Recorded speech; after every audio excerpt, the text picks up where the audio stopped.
গৌতম গম্ভীরের কি এটাই শেষ সুযোগ? কেন বলছি এই কথা? তার কারণ রিসেন্ট যদি কয়েকটা টুর্নামেন্টে পারফরমেন্স দেখা যায়, তাহলে গৌতম গম্ভীরের পারফরমেন্স নিয়ে কিন্তু আতশ কাচের তলায় আসতে বাধ্য। তার কারণ বিভিন্ন ফরম্যাটে চ্যাম্পিয়ন্স ট্রফি বাদ দিয়ে বাকি যে ফরম্যাটগুলো রয়েছে, অর্থাৎ T20 হোক কিংবা টেস্ট ক্রিকেট হোক অথবা একদিনের ক্রিকেটে যে বাকি যে টুর্নামেন্টগুলো ছিল, গৌতম গম্ভীরের কোচিং দর্শন নিয়ে অনেকেই প্রশ্ন তুলতে শুরু করে দিয়েছেন। সেক্ষেত্রে অনেকে বলছেন যে এইবারের এই T20 বিশ্বকাপটাই হয়তো গৌতম গম্ভীরের কাছে একটা শেষ সুযোগ হতে পারে।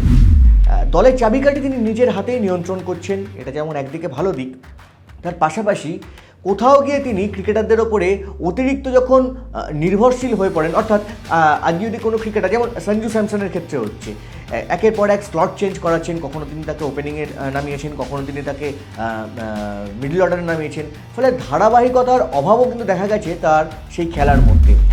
দলের মধ্যেও কিন্তু মাঝে মধ্যে বেশ কিছু পরিবর্তন আনেন, এতে যেমন ভালো এফেক্টও হয়, সেরকম কিন্তু খারাপ এফেক্টও হয়। এই জিনিসটা নিয়েই কিন্তু এখন আলোচনা হচ্ছে এবং সেটাতেই বলা হচ্ছে যে গৌতম গম্ভীরের এবারে এই T20 বিশ্বকাপটাই হয়তো শেষ সুযোগ হতে পারে।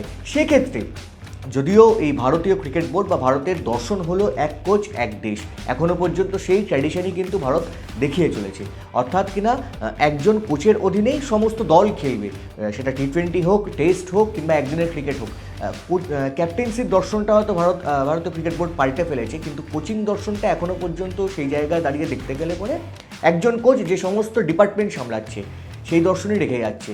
কিন্তু এই বিশ্বকাপে যদি ভারতীয় দল যদি পারফর্ম ভালো না করতে পারে, পারফর্ম ভালো বলতে ভারতের হাতে এখন কাপ ছাড়া কিন্তু আর কোনো পারফরমেন্সের জায়গায় নেই, কারণ ভারত যে কোনো টুর্নামেন্টে খেললে সবাই ভাবে যে সে চ্যাম্পিয়ন হতেই মাঠে নামছে, সে ট্রফি তুলতেই ঘরে নামছে। সেক্ষেত্রে যদি ট্রফি হাতছাড়া হয়, তাহলে কি পরবর্তীতে গৌতম গম্ভীরের কোচিং নিয়েও কিন্তু প্রশ্নচিহ্ন উঠে যেতে বাধ্য। সেক্ষেত্রে যে ভারতীয় ক্রিকেট বোর্ডের কোচিং দর্শন সেটাও হয়তো পাল্টে যেতে পারে, কারণ ইতিমধ্যেই কিন্তু টেস্টে ভারতের যে পারফরমেন্স তা নিয়ে প্রশ্ন উঠতে শুরু করে দিয়েছে।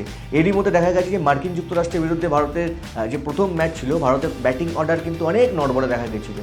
এমনকি মার্কিন যুক্তরাষ্ট্রের বিরুদ্ধে প্রথম ম্যাচ জয়ের পরে গৌতম গম্ভীর দলের মধ্যে একটা ঠান্ডা বাতাস ঢোকাতে বা বলা যেতে পারে একটা ফিল গুড পরিবেশ ঢোকাতে তিনি কিন্তু নিজের বাড়িতে একটা ডিনার থ্রো করেন। সেখানে ক্রিকেটাররা যান, এমনকি যে সমস্ত বোর্ডের কর্তারা রয়েছেন তারাও আমন্ত্রিত ছিলেন, তারা জানেন একটা ডিনার থ্রো করেন ওয়ার্ল্ড কাপের মধ্যে, যাতে প্লেয়ারদের মধ্যে একটা সুস্থ পরিবেশ কাজ করে।